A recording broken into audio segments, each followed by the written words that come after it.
আপনার কি বেশি চুল পড়ছে? এই বেশি চুল পড়ার কারণগুলো চলুন জেনে নিই। প্রথমত এটা হতে পারে হেরিডিটারি হেয়ার লস, অর্থাৎ বংশগত কারণে, জিনগত কারণে।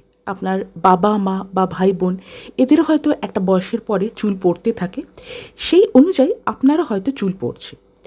দ্বিতীয়ত হতে পারে আপনার স্ক্যাল্পে কোনো ফাঙ্গাল ইনফেকশন হয়েছে, সেই ফাঙ্গাল ইনফেকশন থেকে চুল পড়ে যাচ্ছে। হরমোনাল চেঞ্জেসের জন্য কিন্তু চুল পড়তে পারে, যেরকম প্রেগনেন্সির সময় বা বাচ্চার জন্মের সময় অথবা মহিলাদের মেনোপজের সময় কিন্তু একটা হরমোনের পরিবর্তন হয় এবং সেই সময় কিন্তু চুল পড়তে পারে। কিছু মেডিকেল ট্রিটমেন্টের জন্য, যেরকম ধরুন কেমোথেরাপি চলাকালীন চুল পড়ে যেতে পারে এবং কিছু মেডিকেশনের সাইড এফেক্ট হিসাবেও কিন্তু চুল পড়তে পারে।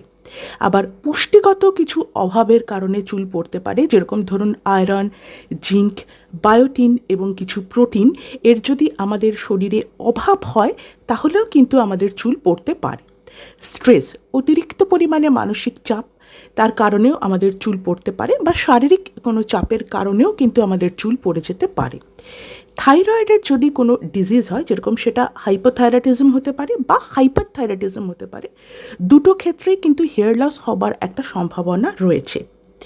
এবং এরপরে কারণ হচ্ছে এক্সেসিভ হেয়ার স্টাইল করা হয়েছে, বা চুলের জন্য যে কসমেটিকগুলো সেগুলো খুব বেশি পরিমাণে ব্যবহার করা হয়েছে, অতিরিক্ত হেয়ার হিট করা হয়েছে বা হেয়ার স্টাইলিং করা হয়েছে, প্রভৃতি কারণেও কিন্তু আমাদের চুল পড়তে পারে। এছাড়া এনভায়রনমেন্টাল কিছু কারণে, যেরকম পলিউশন বা ধুলোবালি বা কোনো কেমিক্যাল, এর প্রভাবেও কিন্তু আমাদের চুল পড়ার একটা সম্ভাবনা রয়েছে। এছাড়া মহিলাদের ক্ষেত্রে দেখা যায় যে পিসিওএস, পলিসিস্টিক ওভারি সিনড্রোম, তার কারণেও কিন্তু চুল পড়তে পারে।